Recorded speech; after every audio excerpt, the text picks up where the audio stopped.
young couple were discussing breaking up. The man was heartbroken and desperate, trying to persuade his girlfriend. The woman said she was pregnant with his baby, but she would not allow him to take the child, or take any responsibility for the child.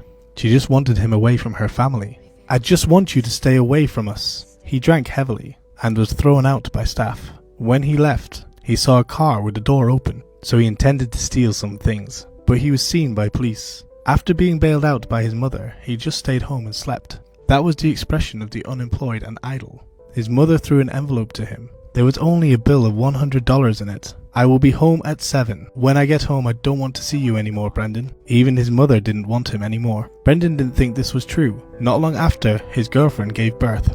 The moment he looked at the little girl through the glass, he contemplated, then left. He started looking for a job. Upon seeing the fire brigade's recruitment news, Brendan immediately took his CV there and met a man who used to be his classmate. But this man didn't like Brendan, just because he was a lethargic stoner. The man said, "We've recruited enough, go away." Brendan nodded in disappointment, intending to leave. An old man called him in. "He's Eric Marsh, the captain of the fire brigade." As soon as he sat down, Eric asked directly, "When was the last time you were on drugs?" Of course, he did not expect this question, so it was a bit of a shock. Brendan was embarrassed to silence, then answered, 3 months ago. Eric continued to ask, "Do you have a criminal record?" He replied, "Yes, larceny," now still in suspended sentence. At this moment, Eric seemed to be puzzled. "Then why are you here?" Brendan said, "For my whole life I have made many mistakes. I have done many embarrassing things, as well as many other things inconceivable. Actually, I have a daughter. I want to give her things that I never had. If you give me a chance, I won't let you down." Brendan said it all, everything honestly spoken. Eric silently leaned back in his chair. The opportunity was supposed to be missed, but unexpectedly, Eric said, "Our team is going hiking. Do you have any equipment?" Brendan was given the chance. Someone gave him shoes. Firefighter training is extremely harsh. When all the other members lined up, running up the mountain, only Brendan was left behind, vomiting. When everyone reached the top of the mountain and started the return route, he had just run to the middle. Everyone felt that he couldn't complete the mission. Even Eric was about to give up. But right then, Brendan appeared. He showed Eric his photo on top of the mountain. Eric pleasantly tapped his shoulder. "See you on Monday morning at 6 o'clock.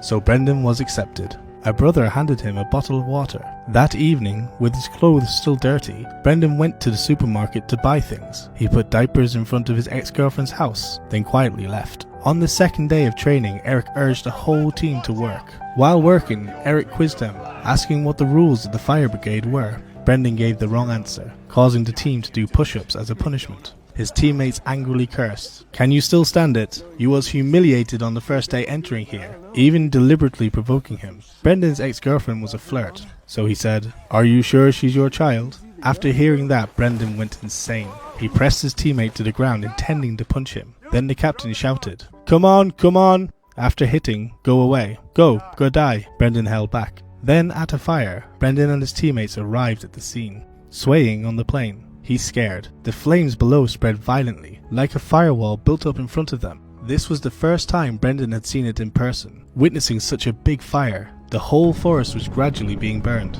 After arriving at the fire scene, Captain Eric quickly gave the order. When they were going to use the fire, they were going to use fire to put out the fire, lighting the forest in its path. Without flammable objects, large fires would die out. The next day, the fire was extinguished. People patrolled the woods. While they were walking, a big tree suddenly fell. Fortunately, Brendan quickly pulled his brother out of its path, saving his friend. It turned out that that brother was the school friend, who didn't like him earlier. When getting on the helicopter to return, Brendan's helmet lost the strap. His colleagues teased him again, because of how he looked, with the helmet that had been fixed with tape.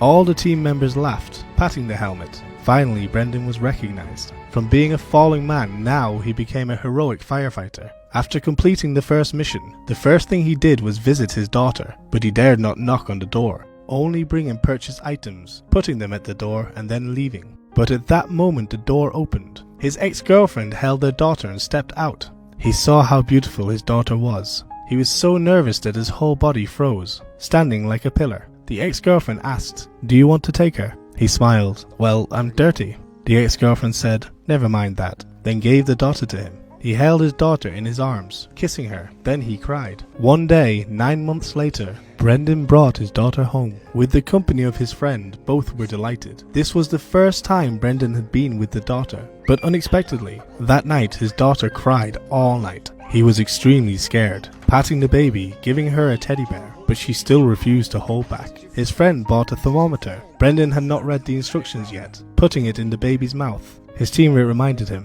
"No, not there," then showed him the instructions for use. What? Just seeing the thermometer displayed 39.6 degrees. His teammate suggested that he should call her mother, but he did not dare, because he feared that later he would have no chance to stay with the baby again. Finally, Brendan called for the help of his friends. The two women bathed the baby and played with her. Thanks to that, the baby gradually got better. Having been previously hated, now he had a career, had family and friends. They laughed together. This was the result he achieved due to his sense, responsibility and the spirit of never surrendering. He happily laughed. That day, he took his daughter to the park to play. At this moment, far off in the distance, heavy smoke billowed intensely. He could not hesitate, immediately running back to the fire brigade. That was the life of the fireman. He and his teammates outlined a plan to put out the fire. Whenever there was a fire, no matter where he was or what he was doing, he always had to bravely rush forward. He couldn't hesitate. In front of them the fire roared fiercely. Behind was the households that they were sworn to protect. At this moment, everyone's hopes all rested on the shoulders of 20 firefighters. They cut the surrounding bushes, dug a fire-breaking ditch, then set the fire again in front of the fire line, and waited.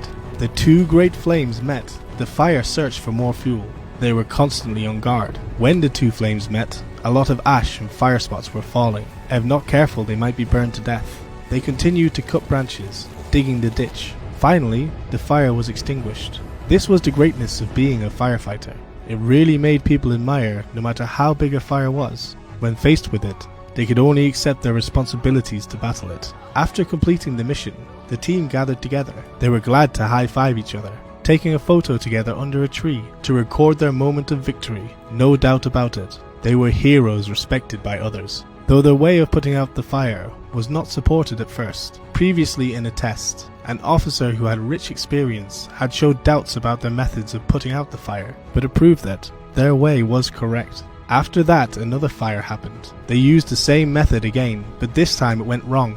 Firefighting aircraft mistakenly put out their line of fire.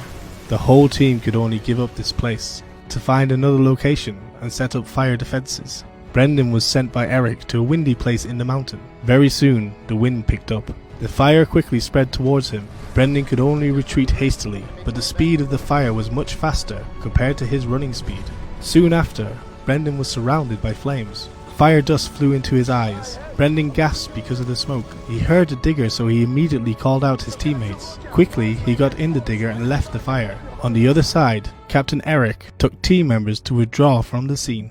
Then found the wind suddenly changed direction, causing the flames to spread towards them very quickly. The captain immediately turned around and ran back. The helicopter flew away. The captain shouted loudly into the radio, "Granite!" asking for help from the helicopter. People on the aircraft couldn't hear them. Flames surrounded the team. No choice. Eric looked at his teammates behind him, shouted loud, "Arrange feet towards the fire. Get the water. Feet towards the fire. The new ones lie inside." All quickly arranged to avoid fire. Brendan held the radio and kept calling his teammates. But now, on the radio, only chaotic scratching sounds remained. Brendan bit his teeth painfully. After the fire, everywhere was desolate. Until the rescue team arrived, only 19 bodies found, burned to death. Brendan, the lucky person who survived, sitting on the car hearing the news, then became desperate. Anger, suffering, beating and screaming. Now, in that car, only he remained. The family members of the 19 perished also suffered the same pain. They gathered at a gymnasium, waiting for the final announcement. They announced one lucky person survived. Everyone prayed silently. The other survivor might be their husband, son, or father of theirs. All sobbed and prayed. Everyone advised Brendan not to go over there, but he said, "No, I must go." He went back, not for himself, but for the comrades who had died. Brendan stepped inside, witnessing eyes from expectation turning into despair. Someone fainted. Someone just held the baby crying. Sadly, Brendan turned to leave. Out the door, he couldn't bear it anymore. He knelt on the ground, crying loudly. It should be me. His girlfriend ran to his side to answer, "No." But Brendan always said, "He's better than me. They are all better than me." That is a true story. just changing the name of the heroic firefighters Granite Mountain Master. In 2013, the US state of Arizona had a big fire. In that firefight, the entire team was sacrificed in the process of accomplishing their mission. The youngest was just 21 years old. Actually, there are no heroes, just a group of young people wearing uniforms. They are like us, just normal people, but when disaster strikes, they must be the ones bravely moving forward. They never consider themselves heroes. Every time they face danger, they all need a great deal of courage to put themselves in the line of fire, sometimes making the ultimate sacrifice.